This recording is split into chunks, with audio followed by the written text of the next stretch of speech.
Good morning, students. Welcome to this session of International Business Environment.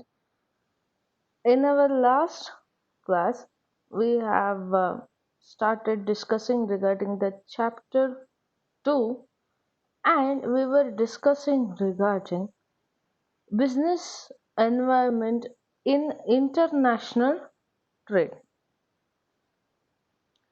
And in our yesterday's class, we had discussed regarding all the aspects that will have either direct or indirect effect on the business decision, and all those aspects which are covered under internal environment were discussed in the last session.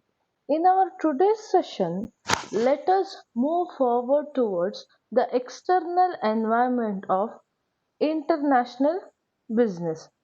Now, in addition to this internal environment, which influences a firm's operation and performance, there are external factors as well which influences the firm.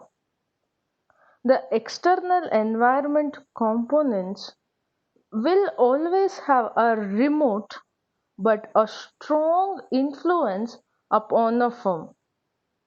Now, being external, these factors are not within the direct control of a firm and are also called as uncontrollable factors. Now, some of the components of external environment can be geographical environment, demographical environment, economic environment, cultural environment, political environment, legal and regulatory environment.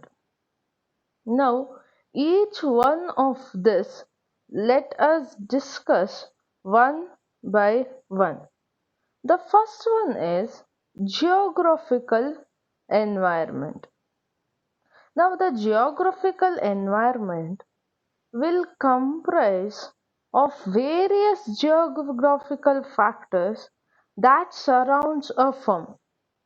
Now, any business organization or any institution operate always in one or more geographical area, and we should remember that geographical characteristics of every place exerts a direct influence on the firm.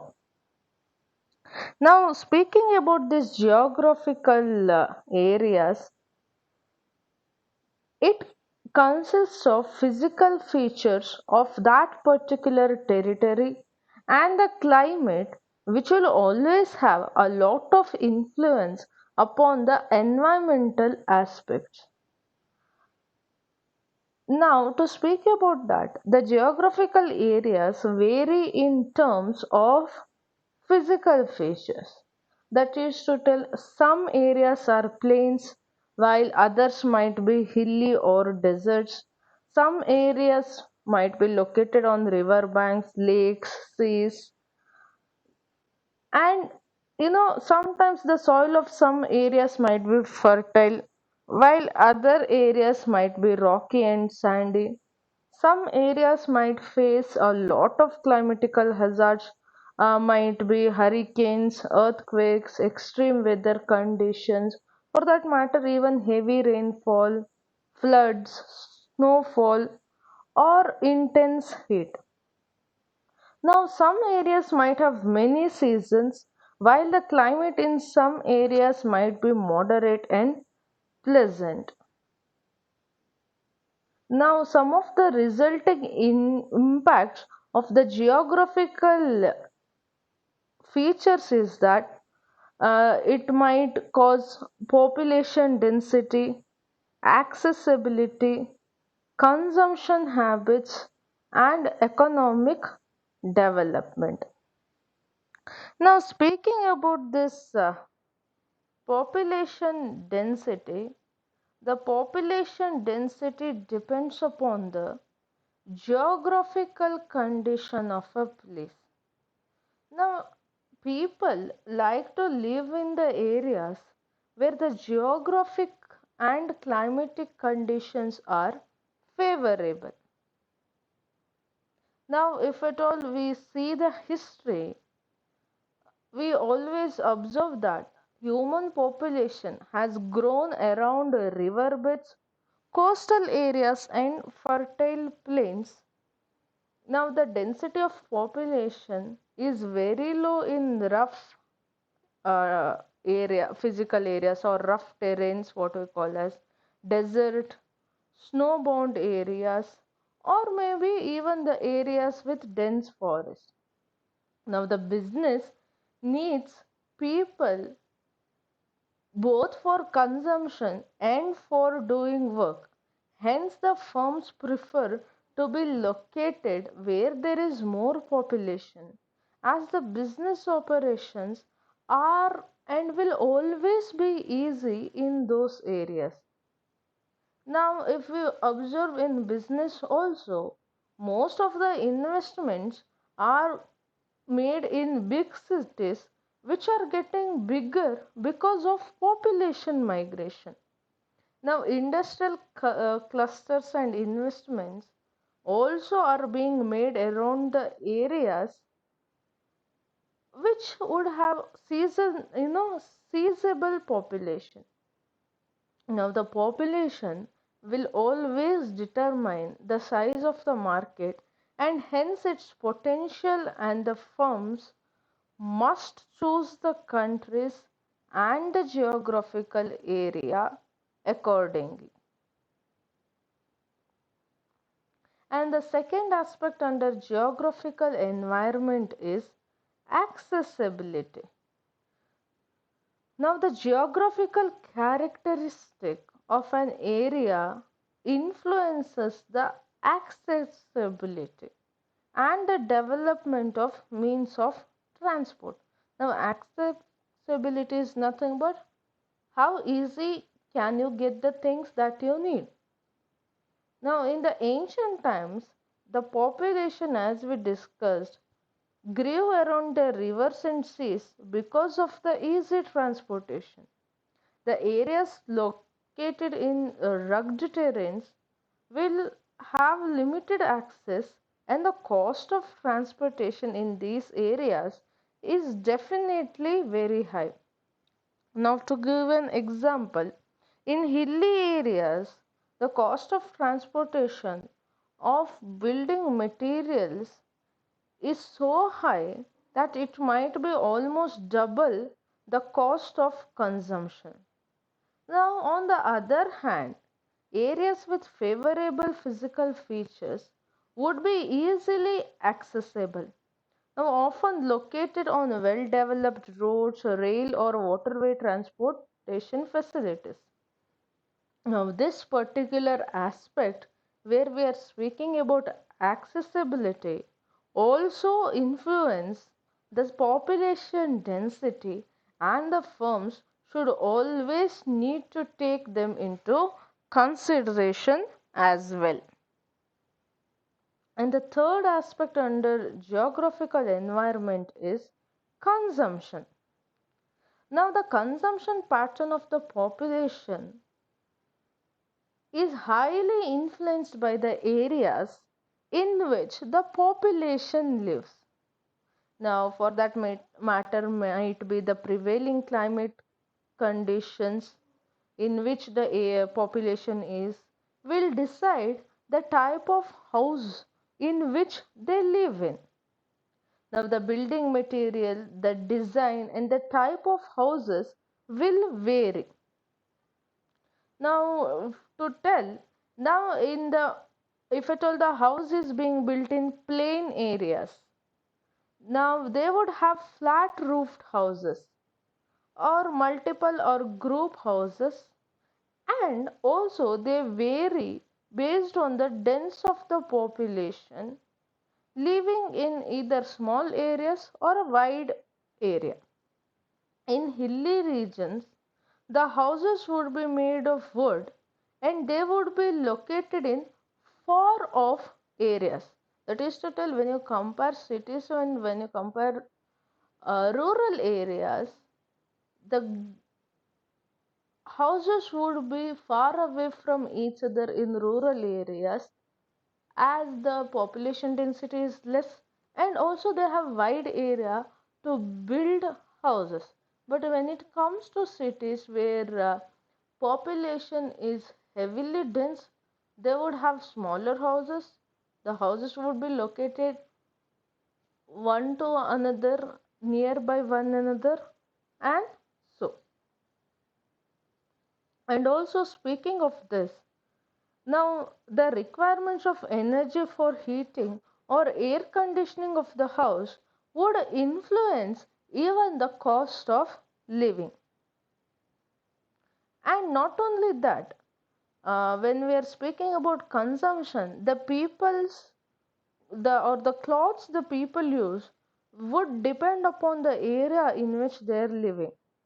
That is to tell, the people living in hot areas will always prefer light clothing, while those living in the cold areas would prefer woolen clothing, which would be definitely costlier compared to that of light clothing. Now, the firms will have to design their garments depending upon the markets in which they are selling the products.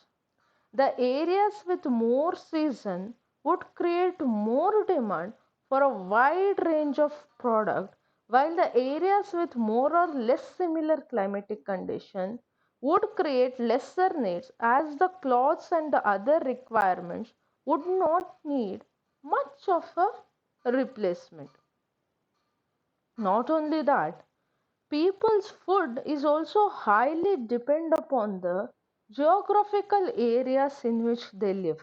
The people living in the areas with fertile soil would prefer grains, vegetable, dairy products, and all the items that are easily available.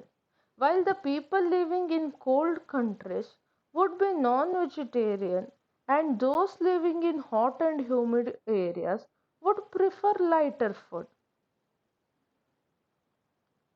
Now, these geographical areas have another sociological aspect where the people of similar beliefs, language, and culture would live together, and the consumption would also be influenced accordingly.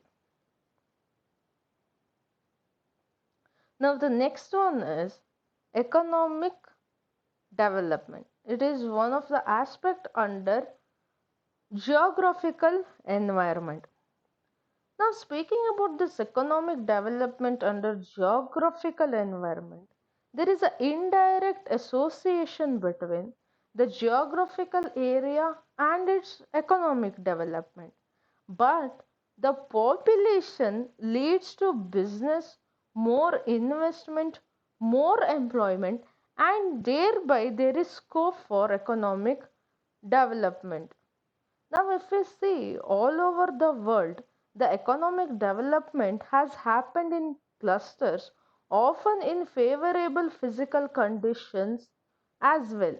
Now, to tell, the fertile plains of Ganga, the coast, the plains of Deccan have attracted investment and have much better infrastructure as compared to far flung areas. That is to tell, people's consumption changes significantly with the area's economic development. Now, the requirements of cars, houses, material, or any other goods is highly influenced by economic development of that particular area. And since the all the discussion that we had in our today's session shows that the geographical features of area will always have a lot of influence on a firm, and they must consider these aspects while deciding upon the location of a firm and then the strategies and plans to run the business operation. Now, discussing it reminds me of telling that some of the aspects we have already discussed and which are being discussed, I would not repeat it, but those things which have not been discussed, I am discussing those in detail. Once I give your handout, please see to that you would go through everything that has been given, and also that all the aspects that we study under international business environment is very easy to understand provided you allowed some time for that. Moving forward, the next aspect under external environment is demographic environment. Now, speaking about demographic environment of a country refers to the pattern of the population. Not only that, it also represents the changes in the societies, cities, regions, and nations.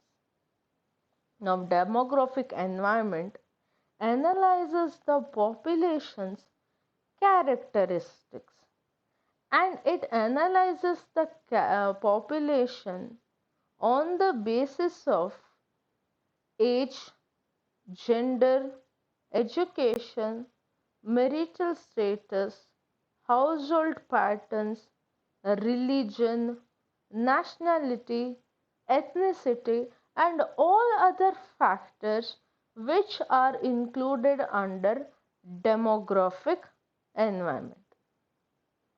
Now, demography provides an analysis of qualitative as well as quantitative aspects of the population. Now, some of the issues which are covered under demographic environment can be, the first one is population size. Now, to speak about this, the very size of a population determines size of the possible business. Now, this size represents the potential to which the market can expand. Now, to give an example, just by the virtue or just by having a huge population, countries like China and India are considered to be very powerful emerging economies, overtaking even the developed nations. Now, if we observe, all the multinational companies are making their way into these markets and have tremendous potential for consumption also, because when the population is more, you have a wide market for the purpose of, you know, delivering your goods, and also you'll get a very cheap labor compared to those countries where population would be less. The next one is age distribution.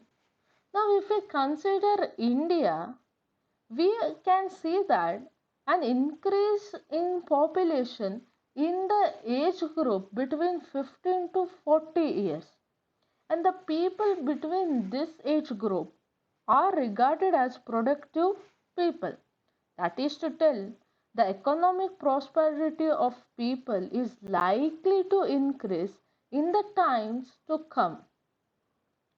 Now, this is why India is also called as Youngistan, because the young people represent hope and aspiration, and also the capacity and energy to realize those dreams, and hence offers opportunity to the business firms. On the other hand, if we see, we can find an increasing population of old people in countries like Japan, and this has happened because of very low birth rates, and also on the other hand, Japanese have a very high life expectancy. Now, all these characteristics of different countries will always influence the spending habits and thereby the business potentialities. Now, the third aspect under demographic environment is migration. Now, the migration of people from villages to cities and from one country to another country in search of jobs has high influence on the business potential. Now, people increase their economic prosperity by movement and thus the business potential grows. Now, there is an increasing trend amongst the people to move towards metropolitan cities because there they get more job opportunities and they would have better living standards and also a different lifestyle. And one more aspect under the demographic environment is education and occupation. Now, speaking of this, there is a trend towards higher education and preference for white collar jobs over the blue collar jobs nowadays. Now, this also has tremendous impact on the spending habits of the business. And one more under demographic environment can be family size and structure. Now, the size of the family and its structure has a significant impact on the consumption pattern. Now, if we observe in the rural and semi-urban urban areas in India, even today, joint families exist. Now, the members of the family have an important say in the matters concerning other members in the family. But while in cities there is increasing trend towards nuclear families and their lifestyle and consumption is definitely has undergone changes, or we can tell major changes have been taken when we compare to how the spending pattern is between these two kinds of families. Now, demographic characteristics of a population must be studied by business before they decide to venture into any overseas market. Now, that is to tell, in a fast changing society, the nature of demographic indicators of the population is undergoing a change, and each change represents an opportunity to the business firm. The growth of several emerging economies like that of India, China, Brazil, South Africa is largely due to the robust demographic profile of these cities. Now, the next important factor when it comes to external environment is the economic environment. Now, the economic environment is a major determinant of market potential and also opportunities. Now, it goes without telling that the single most important indicator of a market potential will always be income. The first step in determining the potential of a country or a region is to identify the total and even more significantly the per capita income, because it tells how would people spend, or the spending pattern of the people can be understood by that. Now, in general, as people's income rises, they spend less on the necessities and more on the discretionary purchase, or to tell on comforts and luxuries. Now, one of the way of determining market potential for a product is to evaluate product saturation levels. Now, in general, it is very much appropriate to compare the saturation level of countries or of consumer segments with similar income levels. Now, that might be any country or a market. It goes through typical stage of market development. Now, all the development is on a continuum. It is possible to identify distinct stages and thereby formulate some kind of estimates about the type of the market that will be found in a country or a market at a particular stage of development.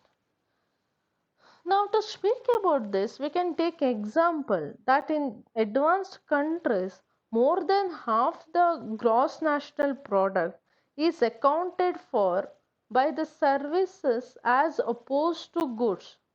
But whereas in underdeveloped countries, the proportion of service is very low.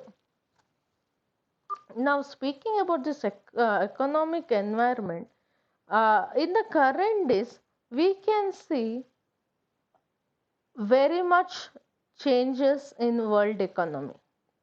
Now, over the years, or to be in particular, in the recent years, might be the past 2 to 3 decades, several changes have taken place in world economy, which have changed the very manner of business.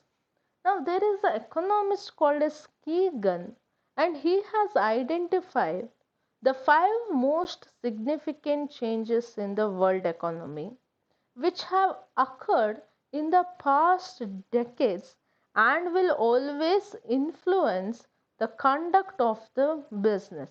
And according to him, the 5 changes is, the first one is increasing capital movement. The second one is jobless growth. The third one is value driven competition. The fourth one is globalization. The fifth one is free market economy.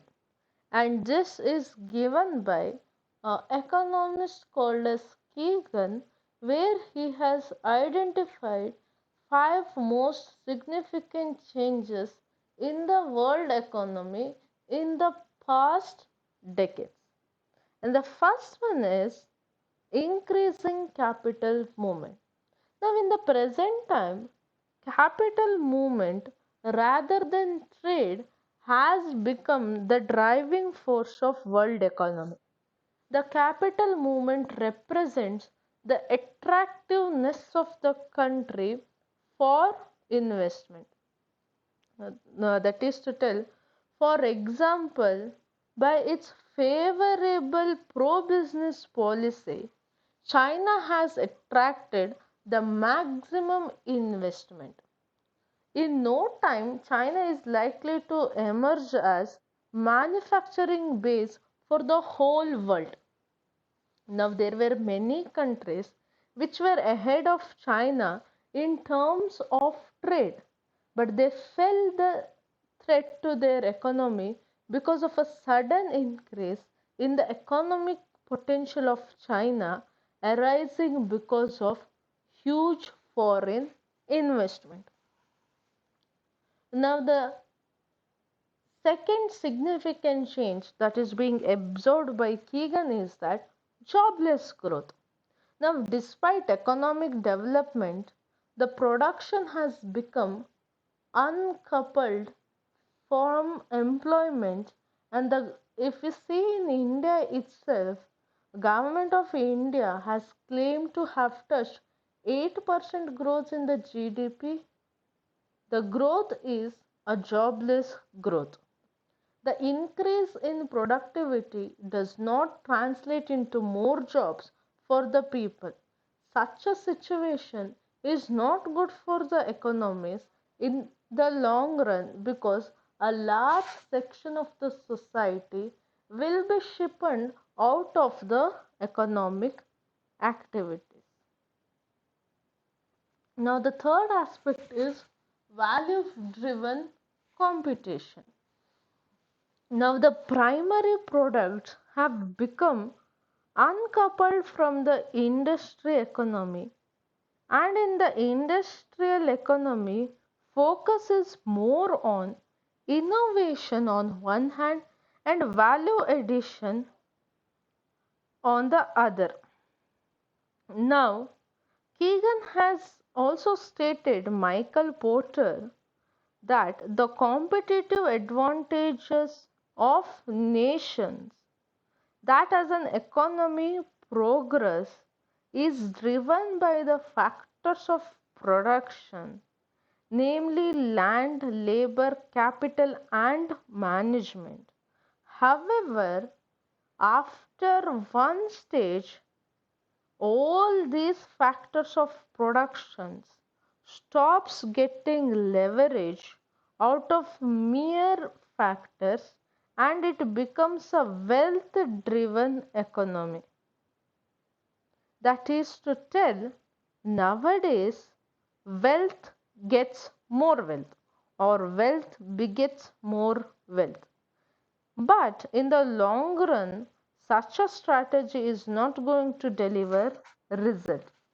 Now, if an economy aspires to grow further, it has to become an innovative driven economy. Thus, primary products ceases to the driving force of the industry, and industry is going in for rapid innovation, and thus is aiming at delivering high value to its customers.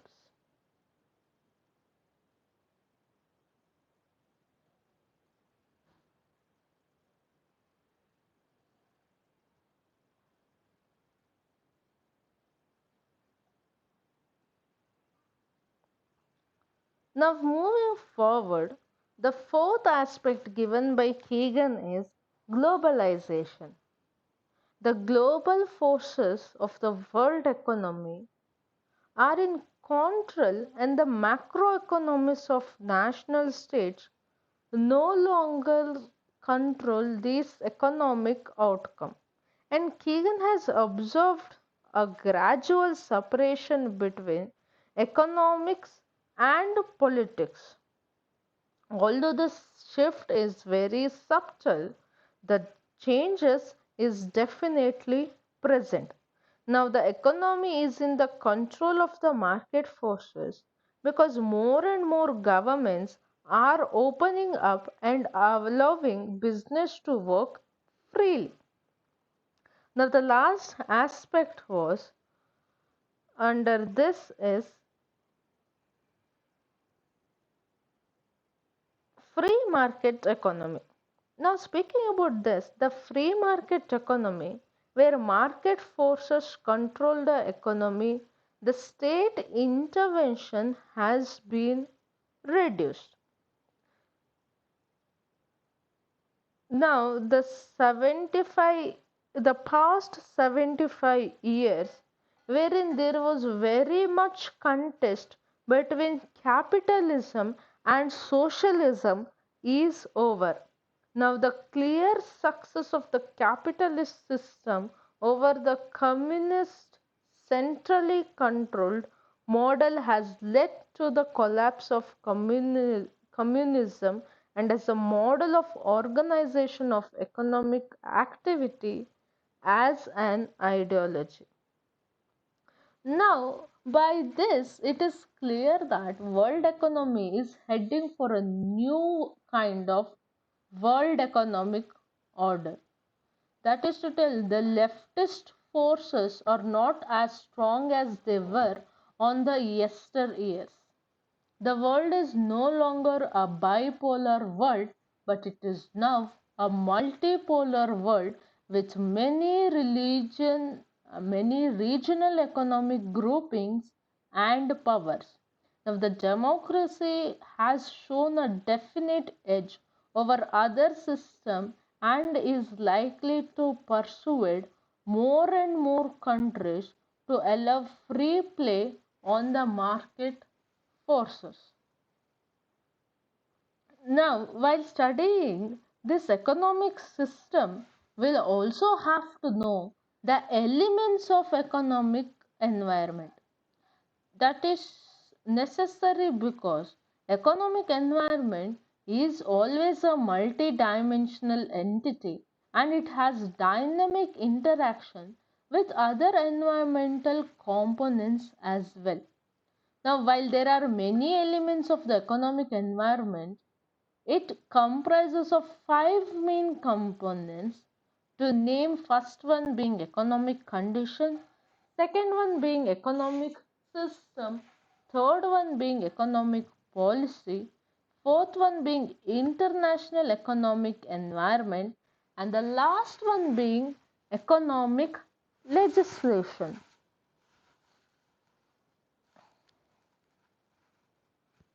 Now, speaking about economic condition,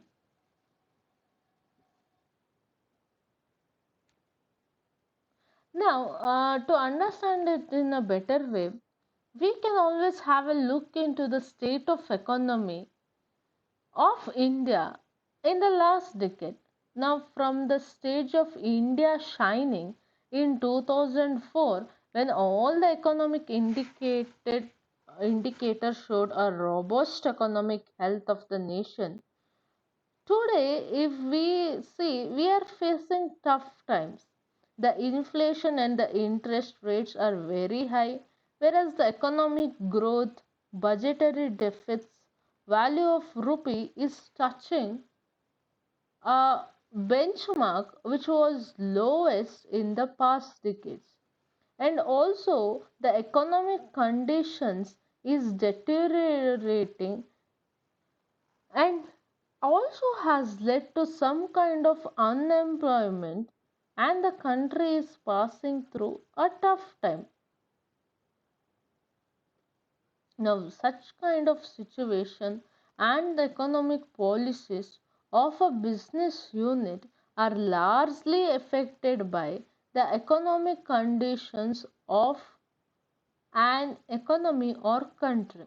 Now, any improvement in the economic conditions such as standard of living, purchasing power of public, demand and supply, distribution, and other such will always have a large effect on the size of the market.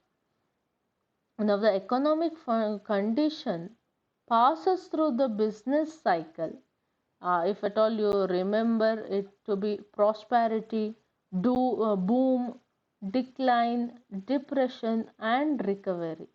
Now, the taste to tell the prudence of the economists lies in how they are able to prolong the prosperity and boom and reduce the impact and duration of decline and depression.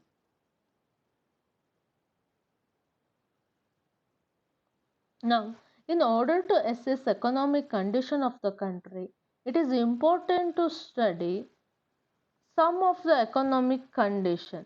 Now, these economic conditions can be stages of business cycle, national income, per capita income, distribution of income, rate of capital formation, the demand and the supply trend, the inflation rate in the economy, industrial growth rate, export growth rate,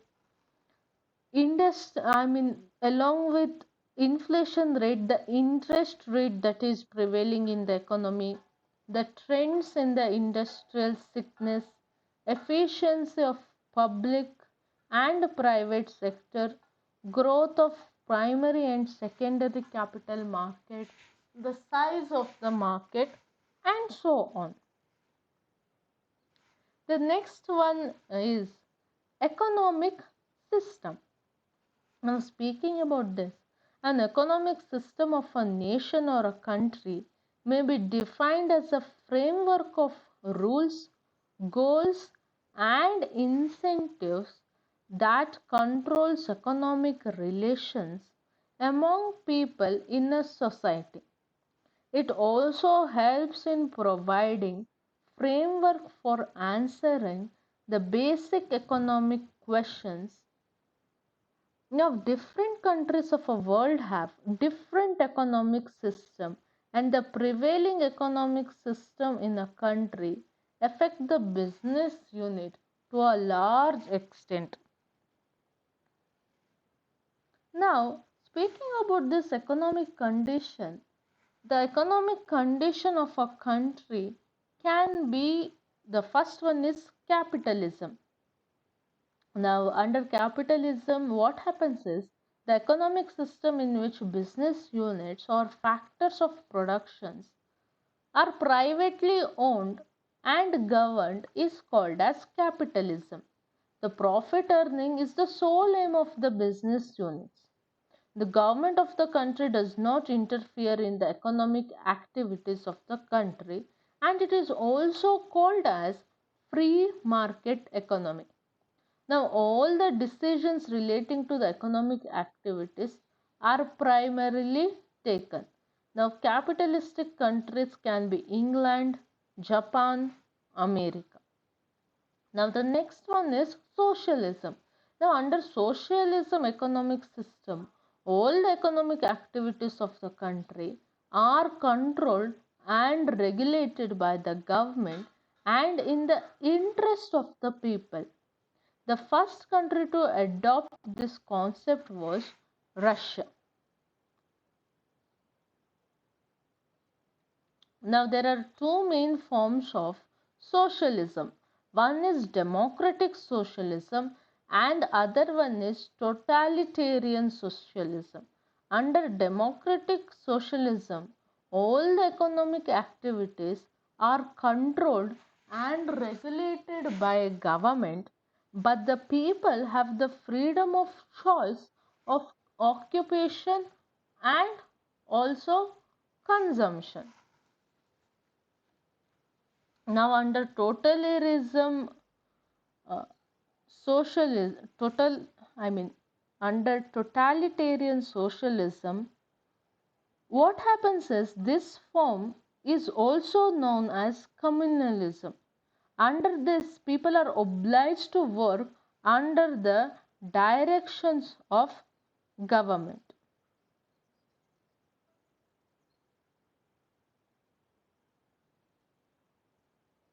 Now, the last one is mixed economy. The economic system in which both public and private sector coexist is known as mixed economy. Now, some factors of production are privately owned and some are owned by government. Now, there exists freedom of choice of occupation and consumption. Both private and public sector play key roles in development of the country. Now, at the time of independence, India had adopted for a socialist economy, which has transformed into the market led economy. Although we have a free market economy, the government and the government owned institutions play an important role in economy. Hence, we are a mixed economy even in the present times. There are still more some of the factors that are to be studied under economic environment. For this session, we shall wind up